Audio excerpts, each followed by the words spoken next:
Hello everyone, this is Varsha and you watching mastermind. तो guys, जैसे कि आपने इस वीडियो के टाइटल में देखा, आज की इस वीडियो में हम डिस्कस करने वाले आईसीएसई क्लास 10 में बेसिकली ऑर्गेनिक केमिस्ट्री चैप्टर है। Now from your chemistry, organic chemistry is an important chapter.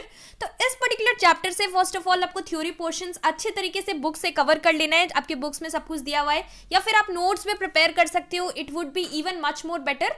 आप अच्छे तरीके से नोट्स प्रिपेयर करके प्रिपरेशन कर सकते हो। सो organic chemistry is an important chapter, और जैसे कि आपने इस वीडियो के टाइटल में देखा, आज की इस वीडियो में हम डिस्कस करने वाले right the IUPAC names of the structures. तो बेसिकली इस टाइप का क्वेश्चंस आपको बोर्ड एग्जाम्स में पूछा जाता है, जो कि आईयूपीएसी नेमिंग जो कि इंपॉर्टेंट है, स्ट्रक्चर्स दिया रहता है और आपको उन स्ट्रक्चर्स का आईयूपीएसी नेम्स लिखना पड़ता है। तो ये बहुत ही इंपॉर्टेंट पोर्शन है और बोर्ड एग्जाम्स में सिंपल क्वेश्चंस आपको इस पर्टिकुलर पार्ट से पूछा जाता है। तो हम आज की इस वीडियो में I will be teaching you how to write the IUPAC names of the structures given. So बहुत ही इंपॉर्टेंट वीडियो होने वाला है। हम कुछ एग्जाम्पल्स को प्रैक्टिस करेंगे, जिससे कि आपको अच्छे तरीके से समझ में आएगा कि किस तरह से हमें बेसिकली सॉल्व करना है, आंसर्स को लिखना है। सो this is an important video, so do watch this video till the end. And साथ ही साथ इस वीडियो को शेयर करना सभी आईसीएसई क्लास 10 स्टूडेंट्स के साथ। लेकिन वीडियो में आगे बढ़ने से पहले एक important announcement. So we have free marathon classes which is being conducted on the Unacademy platform every Sunday for all MCET 2021 batch students. So if you are MCET 2021 batch student, then definitely you can attend this free marathon classes. Now what are the benefits? इसमें आपको basically जो भी important MCQs and all है, everything is going to be covered. Plus इसके साथ साथ कुछ live doubt clearing sessions होगा, so you can attend this classes and it is going to be conducted by India's top educator. And besides this, you can use the code mastermind in order to unlock this classes. and अगर आपको इसके बारे में अच्छे तरीके से detail में information चाहिए, so you can check the description box below. Now IUPAC names देखने से पहले हम कुछ इंपॉर्टेंट टर्म्स को लेकर डिस्कस करने वाले हैं, जो कि ऑर्गेनिक केमिस्ट्री चैप्टर से बहुत ही इंपॉर्टेंट है। तो ये तो आईयूपीएसी नेम से रिलेटेड नहीं है, लेकिन फिर भी कुछ इंपॉर्टेंट टर्म्स है, और बाकी जितना भी इंपॉर्टेंट टर्म्स है, जितना भी थ्योरी पोर्शंस है, आपको बुक से अच्छे तरीके से कवर करना है केमिस्ट्री में से। Telling you once more, organic chemistry is one of the most important chapter from your chemistry. और भी chapters important है, लेकिन organic chemistry is the most important chapter, so you cannot be leaving this chapter. Now organic chemistry से first important term है catenation. What is catenation? Catenation is the tendency to form long chains. तो आपको याद रखना है, the property or the tendency to form long chains, it is known as catenation. Second important term है isomerism. So what is isomerism? Isomers और isomerism, ये दो important term है from this chapter. What is isomerism? The phenomena of having same molecular formula but different structural formula is known as isomerism. So phenomena of having same molecular formula लेकिन structural formula different होता है, उसको हम isomerism बोलते हैं। उसके बाद now what are the points that are to be noted? तो बेसिकली ये इंपॉर्टेंट है आपका आईयूपीएसी नेम्स के लिए। जब भी आप आईयूपीएसी नेमिंग कर रहे हो, तो क्या क्या इंपॉर्टेंट चीज का टर्म्स, क्या क्या इंपॉर्टेंट चीज है जो कि आपको ध्यान में रखना है। तो सो फर्स्टली आपको पता होना चाहिए meth, eth, prop, but, pent, hex, hept and oct. तो ये बेसिकली नंबर ऑफ कार्बन पे डिपेंड करता है। अगर एक कार्बन हुआ तो हम यहाँ पर मिथ यूज करेंगे 1 कार्बन के लिए। 2 कार्बन होगा तो ईथ यूज करेंगे। सिमिलरली 3 के लिए प्रॉप यूज होगा। अगर 4 कार्बन होगा तो ब्यूट यूज होगा। 5 होगा तो पेंट, और लास्टली ऑक्ट होगा, यानी कि 8 कार्बन में हम लोग ऑक्ट यूज करेंगे। तो फर्स्टली ये इंपॉर्टेंट चीज है। Now we are moving ahead to the second important point. Now carbon is a tetravalent compound. So we all know that carbon is a tetravalent compound और उसका वैलेंसी 4 है। So इसीलिए carbon is a tetravalent compound. तो ये भी आपको पता होना चाहिए, आपने बुक्स में ऑलरेडी पढ़ भी रखा होगा। नेक्स्ट इंपॉर्टेंट चीज है फंक्शनल ग्रुप्स। नाउ ये सबसे इंपॉर्टेंट पार्ट है, अगर आपको आईयूपीएसी नेम्स अच्छे तरीके से लिखना है, राइट लिखना है करेक्ट एकदम, तो फंक्शनल ग्रुप आपको पता होना चाहिए।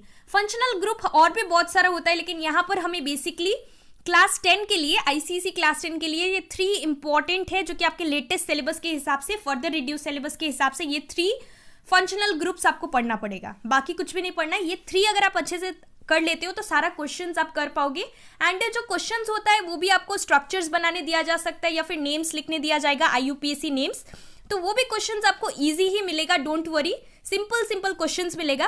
तो फंक्शनल ग्रुप्स फर्स्ट है अल्कोहल्स। तो अगर अल्कोहल्स होता है तो उसके लिए जो फंक्शनल ग्रुप आपको क्वेश्चन में दिया रहेगा, स्ट्रक्चर अगर दिया रहेगा, तो उसमें लिखा रहेगा OH। कहीं पर भी आपको OH मिलता है, so that functional group that means the functional group is alcohol. और उसके लिए हम लास्ट में क्या यूज करेंगे, OL यूज करेंगे। अगर आपको कहीं पर भी OH दिखता है तो वो अल्कोहल ग्रुप है। अल्कोहल का स्पेलिंग आप देख सकते हो, लास्ट में OL आता है, सो OL हम यूज करेंगे। सेकेंड है एल्डिहाइड। सो अगर आपको कहीं पर भी CHO दिखता है सो वो कौन सा फंक्शनल ग्रुप होने वाला है, वो होता है एल्डिहाइड। उसके लिए हम लास्ट में AL यूज होता है। एल्डिहाइड में स्टार्टिंग में AL यूज होता है, ऐसा समझ लो, तो इसलिए हम AL यूज करते हैं। And thirdly, third important functional group is your carboxylic acid. कहीं पर भी हमें अगर स्ट्रक्चर में कार्बन का जो कंपाउंड चेन दिया हुआ है, लेंदी चेन, लॉन्ग चेन दिया हुआ है, उसमें कहीं पर भी आपको COOH ग्रुप दिया रहेगा तो उसका मतलब है वो ओइक है। सॉरी, यहाँ पर एसिड डायरेक्टली लिखा हुआ है, लेकिन एसिड से पहले यहाँ पर होगा OIC, तो ओइक एसिड आपको लिखना पड़ेगा। तो ये इंपॉर्टेंट है, एसिड से पहले कीप इन माइंड कि ओइक लिखना पड़ेगा, OIC। Now next important point is, first step is to find the longest chain. तो नंबरिंग इंपॉर्टेंट है आपको, उसके लिए सबसे पहले नंबरिंग करने से पहले लॉन्गेस्ट चेन को फाइंड आउट करना है। तो हम अभी आगे एग्जाम्पल्स करेंगे तो आपको अच्छे तरीके से समझ में आएगा। So moving ahead to the first question, the question is write the IUPAC names of the structures. तो यहाँ पर IUPAC नेम्स आपको लिखना है स्ट्रक्चर का। सो फर्स्ट क्वेश्चन अगर हम देखें तो लॉन्गेस्ट चेन तो यही वाला हो गया, लॉन्गेस्ट चेन है। अगर हम इस तरह से जा रहे हैं तो 3 हो पाएगा, 1 2 एंड 3 कार्बन ही कवर होगा।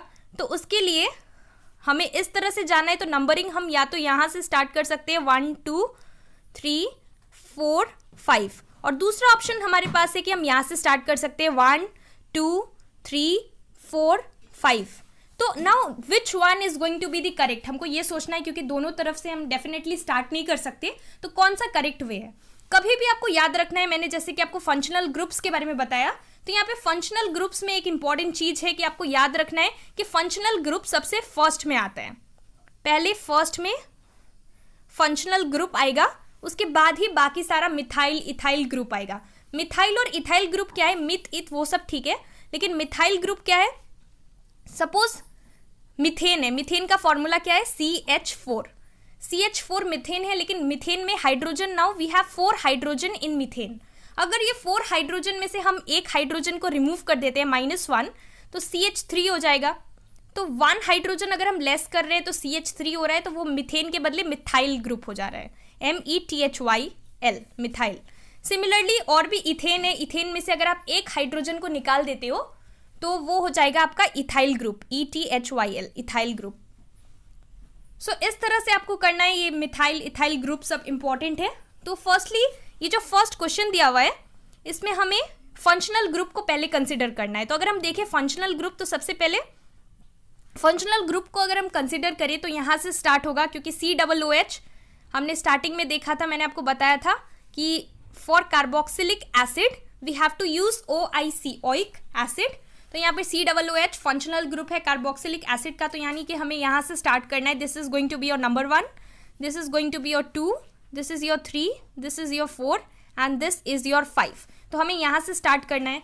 नाउ स्टार्ट करने से पहले जब हम आंसर्स को लिखेंगे तो आंसर को रिप्रेजेंट कैसे करेंगे, डायरेक्टली ओइक ग्रुप से स्टार्ट नहीं होगा। नंबरिंग स्टार्ट कहाँ से होगा, जहाँ से फंक्शनल ग्रुप हमने स्टार्ट किया।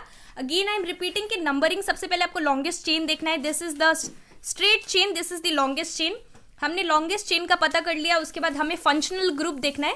फंक्शनल ग्रुप अगर कोई भी नहीं है तो आप कहीं से भी स्टार्ट कर सकते हो, जहां पर भी ये जो मिथाइल या फिर जो भी इथाइल ग्रुप सबसे फर्स्ट में आता है आपको वहां से स्टार्ट करना है। लेकिन यहाँ पर ये 1 2 सेकेंड नंबर पर CH3 लगा हुआ है, लेकिन हम इसे क्यों नहीं कंसिडर कर रहे, क्योंकि यहाँ पे फंक्शनल ग्रुप प्रेजेंट है और फंक्शनल ग्रुप को हमें पहले कंसिडर करना है। So COOH is going to start from COOH group. तो यहाँ से स्टार्ट हुआ। नाउ जब हम लिखेंगे राइटिंग पार्ट में, जब आप आंसर को लिखोगे IUPAC नेम, तो वहां पर हमें इसको पहले लिखना पड़ेगा, मिथाइल या फिर इथाइल ग्रुप जो भी दिया है आपको इसको पहले लिखना है। तो यहाँ पर आप देख सकते हो ये नंबर 4th पोजीशन पे है। सो हमें क्या लिखना है, 4 मिथाइल। आंसर में लिखना पड़ेगा 4 मिथाइल। क्यों 4 मिथाइल लिख रहे हैं, क्योंकि 4th पोजीशन पे मिथाइल दिया हुआ है। CH3 is your methyl, methane में से एक hydrogen less, so it is 4 methyl. उसके बाद आप देख सकते हो यहाँ पर 5C है। So meth eth prop but pent, यानी कि हमें PENT पेंट यूज करना पड़ेगा, because there are 5 carbons. So pent, pentanoic, OIC acid होगा, क्योंकि मैंने आपको पहले भी बोला था पेंटान। उसके बाद फर्स्ट नंबर पे, फर्स्ट पोजीशन पे कार्बोक्सिलिक ग्रुप है, so first position OIC acid. This is going to be your answer. 4-methyl pentanoic acid. Directly आप पेंटानोइक भी लिख सकते हो क्योंकि फर्स्ट पोजीशन मैटर नहीं करता है. अगर ये 2 नंबर का पोजीशन भी होता तो डेफिनेटली आपको मेंशन करना पड़ता, but it is always better to write it in a simplified manner. तो आप 1 भी मेंशन जरूर करो एग्जाम्स में, लेकिन नहीं भी करोगे तो ये रॉन्ग नहीं होगा. So this is how you need to do. Once again repeating, functional group पहले आ रहा है तो उसका फंक्शनल ग्रुप से काउंटिंग स्टार्ट करेंगे, लेकिन फंक्शनल ग्रुप यहाँ पर लास्ट में ही आपको लिखना पड़ेगा ये फंक्शनल ग्रुप को, लेकिन पहले आपको मिथाइल ग्रुप को लिखना है. तो this is how you need to do. Now let's move on to the second example. तो हमने एक एग्जाम्पल देखा, अब हम सेकेंड एग्जाम्पल देखने वाले हैं. तो यहाँ पर आप देख सकते हो नंबर 2 क्वेश्चन. सो नंबर 2 में अगेन आपको लॉन्गेस्ट चेन देखना है. तो this is going to be your longest chain, straight है. नाउ यहाँ पर आप कोई भी फंक्शनल ग्रुप नहीं देख रहे हो. बेसिकली 3 फंक्शनल ग्रुप्स है यहाँ पर, जो कि क्लास 10 के लिए हमने डिस्कस किया. COOH कहीं पर भी नहीं है, जो कि आपका कार्बोक्सिलिक एसिड है. अल्कोहल के लिए OH होता है, कहीं पर भी OH ग्रुप भी नहीं दिख रहा हमें. तो यहाँ पर कोई भी फंक्शनल ग्रुप नहीं है. एल्डिहाइड का भी कोई भी CHO कहीं पर भी हमें नहीं दिख रहा. तो ये सिंपल है. तो यहाँ पर हमें काउंटिंग यहाँ से स्टार्ट करना है क्योंकि सेकेंड नंबर पे ये आएगा. और अगर हम लास्ट से स्टार्ट करें तो 1 2 3 ये 3 नंबर पर आएगा. तो इसलिए हमें शॉर्टेस्ट देखना है, शॉर्टेस्ट डिस्टेंस. तो यहाँ पर 2 पर CH3 मिथाइल ग्रुप आ गया. This is going to be your 3 and this is going to be your 4. तो ये सिंपल है. अब यहाँ पर हमें लिखने के टाइम कभी भी याद रखना है कि पहले मिथाइल ग्रुप को मेंशन करना है आंसर में. तो 2 नंबर पर आपका मिथाइल ग्रुप लगा है 1 2. सो 2 नंबर पे आपका CH3 है. So 2 methyl and meth eth prop but 4 है. 1 2 3 4. There are 4 carbon. So meth eth prop but. So this is going to be your butane. 2-methyl butane. So this is going to be your answer. Now moving ahead to the third question. Second वाला बहुत ही simple था, कोई आपको functional group नहीं दिया हुआ था. Now third question important है. नाउ थर्ड क्वेश्चन में आप देख सकते हो यहाँ पर भी हमें लॉन्गेस्ट चेन फाइंड आउट करना है. तो इस तरह से हम देखें तो 3 कार्बन है. अगर इस तरह से देखें तो यहाँ पर भी 3 कार्बन है. This is attach with the second one, और ऊपर वाला भी सेकेंड वाला से अटैच है. तो यहाँ से भी 3 कार्बन है, यहाँ से भी 3 कार्बन है, और अगर हम इस तरह से जाएं तब भी 3 है. तो चारों तरफ से 3 है. तो it's always better to take the straight chain. तो हम यहाँ स्ट्रेट चेन को कंसिडर कर रहे हैं. ना अगर हम यहाँ से काउंटिंग स्टार्ट करें 1 2 3, तब भी ये कार्बन सेकेंड वाला कार्बन को 2 पोजीशन ही मिलेगा. और अगर हम ऊपर से यहाँ से फर्स्ट से स्टार्ट करें, इधर से लेफ्ट हैंड साइड से, सो 1 2 3. सो दोनों साइड आप देख सकते हो कि 2 ही पोजीशन मिल रहा है सेकेंड वाले कार्बन को. तो आप कहीं से भी स्टार्ट कर सकते हो. नाउ यहाँ पर मिथाइल ग्रुप 2 पे है. सो 2 2.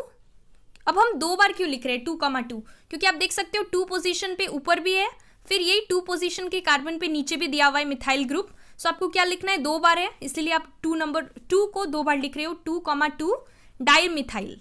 नाउ डाई मिथाइल क्यों? क्योंकि एक मिथाइल नहीं है, 2 मिथाइल लगा हुआ है सी पे. सो आपको क्या लिखना है 2 2 डाई मिथाइल. या फंक्शनल ग्रुप कोई भी नहीं है, आप चेक कर सकते हो. ना एल्डिहाइड है, ना अल्कोहल है, ना कार्बोक्सिलिक एसिड. तो मिथ इथ प्रॉप 3 कार्बन है. So propane, this is going to be your propane. So this is your answer 2 2 di methyl propane. तो इस तरह से आपको करना है. Now moving ahead to the last question. I hope आपको समझ में आ रहा है अच्छे तरीके से. अगर कुछ भी समझ में नहीं आ रहा है तो आप मुझे नीचे कमेंट सेक्शन में जरूर क्वेश्चन कर सकते हो. I will try to reply you. Number 4 का क्वेश्चन इंपॉर्टेंट है अगेन. नाउ नंबर 4 में आप देख सकते हो CH3 CH. तो यहाँ पर आपको अगेन लॉन्गेस्ट चेन देखना है. सो लॉन्गेस्ट चेन डेफिनेटली ये वाला है, या फिर इस तरह से भी हम देख सकते हैं 4 आ रहा है 1 2 3 4. सो तब भी 4 हो रहा है. इस तरह से भी हम कर सकते हैं, इस तरह तो 3 होगा 1 2 3. तो it's always better to take the straight chain only, क्योंकि चारों तरफ से 4 ही आएगा, चाहे आप यहाँ से स्टार्ट करो या फिर इधर से करो उधर से करो. तो इसलिए स्ट्रेट चेन लो. नाउ ये जो मिथाइल आप यहाँ पर देख सकते हो कोई भी फंक्शनल ग्रुप प्रेजेंट नहीं है. तो काउंटिंग हमें उस जगह से स्टार्ट करना है जहाँ से कि ये मिथाइल ग्रुप को कम पोजीशन मिले. तो यहाँ से अगर हम स्टार्ट करना पड़ेगा, डेफिनेटली सेकेंड पोजीशन पे आएगा, लेकिन उस तरफ से करेंगे तो यहाँ पर ये 3 पे आ जाएगा. सो 1 2 3 एंड 4 नंबरिंग हो गया. नाउ मिथाइल ग्रुप को पहले लिखना है. तो 2 नंबर पे 2 पोजीशन पे मिथाइल आ रहा है. सो आपको आंसर में क्या लिखना पड़ेगा 2 methyl and this is your meth eth prop but, four total 4 carbon है, सो ये ब्यूट होगा butane. So meth 2 methyl butane is going to be the answer. So I hope कि ये क्लियर हो गया कि IUPAC स्ट्रक्चर्स किस तरह से हमें प्रिपेयर करना है, किस तरह से IUPAC नेम्स को लिखना है. साथ ही साथ आपको दूसरा तरीका से क्या दिया जा सकता है, यहाँ पर आपको स्ट्रक्चर जो है वो ड्रॉ करने दिया जा सकता है और नेम्स आपको जो आंसर अभी हमने किया वो आपको ऑलरेडी गिवन रहेगा और आंसर में आपको स्ट्रक्चर्स बनाना पड़ेगा. So that is also very easy, you can make it, you can do it properly अगर आप अच्छे से प्रैक्टिस करते हो तो. और very simple nomenclature, very simple naming part you will be given IUPAC names in your board examinations. So I hope कि आपको समझ में आया, अच्छी तरीके से प्रिपरेशन करो. And if you want me to make a video on this chapter, explanation video, तो अगर आप ऐसा चाहती हो तो मुझे नीचे कमेंट सेक्शन में जरूर बताना. साथ ही साथ I try to provide the notes in the Telegram group as soon as possible. तो अगर आपने हमारा टेलीग्राम ग्रुप अभी तक ज्वाइन नहीं किया है तो उसका लिंक मैं ट्राई करूंगी नीचे डिस्क्रिप्शन बॉक्स में प्रोवाइड करना. सो आई होप कि आपको ये वीडियो हेल्पफुल लगा होगा. अगर हेल्पफुल लगा तो इस वीडियो को लाइक कर देना, शेयर कर देना एंड उसके साथ साथ हमारा टेलीग्राम ग्रुप जरूर ज्वाइन कर लेना. एंड कुछ भी डाउट्स हो तो आप मुझे नीचे कॉमेंट सेक्शन में पूछ सकते हो definitely. So this was the video. Thank you so much for watching. साथ ही साथ इस वीडियो को लाइक कर देना. Thank you so much for watching.